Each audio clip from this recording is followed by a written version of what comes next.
Shyam kitchen तड़का की ओर से हम मेरे श्रोताओं को जय श्री कृष्ण, जय श्री नारायण। तो माघ मास की शुक्ल पक्ष की जय एकादशी के महत्व और जय एकादशी के महत्व और कथा के बारे में मैं बताऊंगी। तो इसमें इस वर्ष 2023 में माघ मास की शुक्ल पक्ष की एकादशी जो है 1 फरवरी को आ रही है। 1 फरवरी को है और इसका पारण जो है 2 फरवरी को। तो इसका तो बहुत महत्व बताया है भगवान कृष्ण भगवान ने। और ये बताया है कि इसका नाम जय एकादशी के नाम से जानी जाती है। तो इसका महत्व तो जैसे सभी एकादशी जो साल में 24 एकादशी होती है, जो माल मास बढ़ता है महीना, तो 26 एकादशी होती है। तो पूजा पाठ इससे में की जैसी की जाती है। एकादशी को बढ़िया सुबह उठ के शुद्ध स्नान करके संकल्प लीजिए, तिली और जल लेकर भगवान नारायण के पास, नारायण जी बैठे, नारायण के पास संकल्प लीजिए कि आज हम ये एकादशी, जो भी एकादशी है उसका नाम लेके मैं मेरी हे प्रभु इस एकादशी का मैं अच्छे से पारण नियम धर्म से व्रत करूं। तो इस तरह संकल्प लेके दूसरे दिन पारण का महत्व बहुत है, टाइम रहता है। तो ये 2019 की ये जय एकादशी का पारण जो है 2 फरवरी को, 1 फरवरी को तो एकादशी है, वो व्रत है। फिर दूसरे 2 फरवरी गुरुवार, बुधवार को 1 फरवरी है और गुरुवार है 2 फरवरी को। तो उस दिन इसका पारण का समय है सुबह 7:14 से शुरू होता है और 9:19 में समाप्त, पारण का समय समाप्त होता है। तो इस बीच में आपको व्रत का पारण कर लेना चाहिए, क्योंकि मेन महत्व तो इसका व्रत के पारण का ही है, समय से करना चाहिए आपको। तो यदि आपका भोजन नहीं तैयार है तो आप भगवान नारायण के पास लेके गंगा जल, तुलसी हाथ जल में लेके, हे प्रभु मेरा ये व्रत पूरा हुआ, अब मैं पारण ले रही हूँ, तो आप कर लीजिए। तो वही महत्व वाला है। यदि भोजन बन गया तो उससे अच्छा तो कुछ नहीं है। तो इसकी कथा कुछ इस प्रकार है कि एक धर्मराज युधिष्ठिर ने भगवान कृष्ण भगवान से ये पूछा कि हे प्रभु, ऐसा कौन सा व्रत है जिसमें पिशाच योनि से मुक्ति मिले, भूत प्रेत की योनि न मिले, तो ऐसा कौन सा व्रत है? तो भगवान ने बोला कि हे धर्मराज युधिष्ठिर, तुमने सबके भलाई के लिए बहुत अच्छा प्रश्न किया है। ये इसमें सबका भला है। सब कोई, जो कोई भी इस व्रत को करेगा तो उसका पिशाच योनि से मुक्ति मिलेगी, मोक्ष की प्राप्ति होगी, स्वर्ग मिलेगा, भगवान के पास जाएगा। तो इसका कुछ कथा इस प्रकार है। तो इसकी कथा कुछ इस प्रकार है कि इंद्रदेव ने अपने इंद्रलोक में बढ़िया विचरण करते थे देवगणों के साथ में। देवगण भी खुश थे, इंद्रदेव भी खुश थे। तो एक बार इंद्रदेव ने सोचा, इंद्रदेव तो बहुत ऐसी थे कि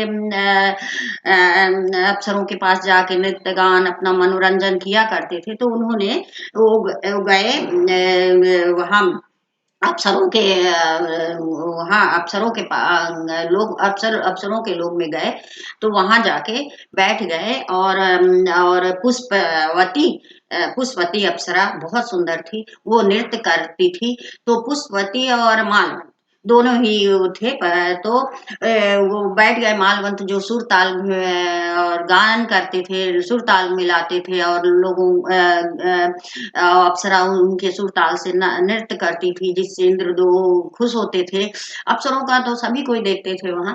तो इंद्र तो बहुत ही थे, जिसमें मोहित हो जाए, जिसमें हो जाए तो वो अपना कर लेते थे, वो कर लेते थे। तो बैठ के अपना आनंद ले रहे थे। इसी बीच अब पुष्पलता जो है अप्सरा जो है मालवंत को मोहित कर ली, अपने मोह जाल में फंसा ली, मोहित हो गए। अब वो मालवंत जो है तो अपने सुर ताल से इधर उधर भटकने लगे, उनका ध्यान पुष्पलता की ओर चला गया। तो अब जब गायन अच्छे से नहीं हुआ तो नृत्य भी नहीं हुआ। इसमें इंद्रदेव ने सोचा कि मेरा तो यहाँ अपमान हो रहा है, यहाँ सभा में तो मेरा बहुत घोर अपमान। वो तो राजा थे इंद्रदेव। तो बोले कि मेरा तो घोर अपना अपमान हुआ, मालवंत में मेरा अपमान किया, सुरताल से इधर उधर भटक गए, क्या बात है, ऐसा है। तो उन्हें वो क्रोधित होके, इंद्रदेव ने क्रोधित होके मालवंत पुष्पवती अप्सरा को श्राप दिया कि तुम दोनों पृथ्वी लोक में जन्म लेके पिशाच योनि जन्म लोगे और अपना जीवन व्यतीत करोगे। तो हो गया। अब बहुत मालवंत बहुत परेशान, बहुत दुखी हुए। पर अब क्या करते हैं, श्राप जो श्राप हुआ। तो वो फिर वह पृथ्वी लोक में जन्म लिए और यहाँ क्या बोलते हैं हिमालय में पिशाच की जिंदगी व्यतीत करने लगे, रहने लगे। अब वो बहुत कष्ट में थे।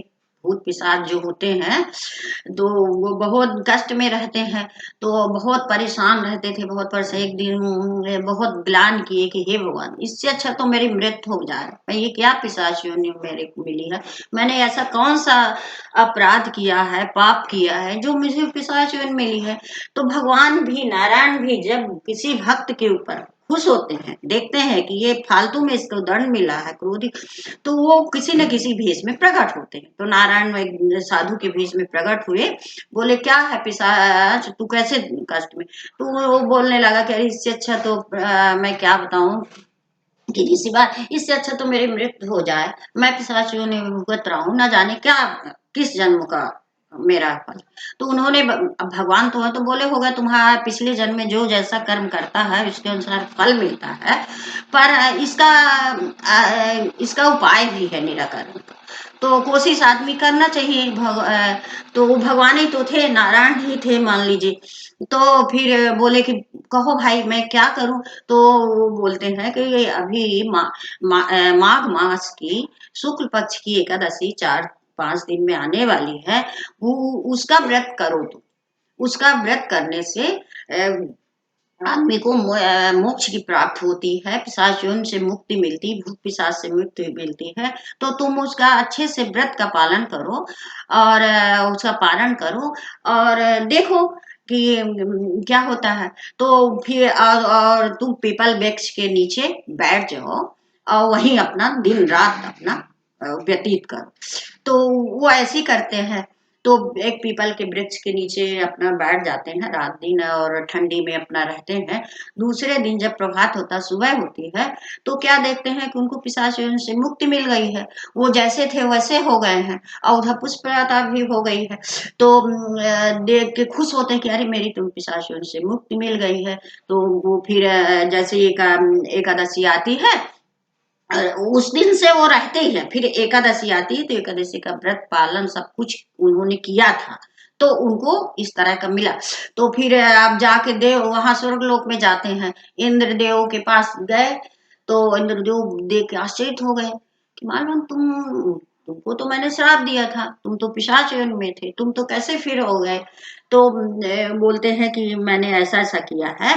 और ये एकादशी जो माघ मास की शुक्ल पक्ष की एकादशी आती है उसका व्रत मैंने किया है, सभी एकादशियों का व्रत किया है, इस एकादशी का भी व्रत किया है, जिसकी वजह से मेरा इस तरह उद्धार हुआ है।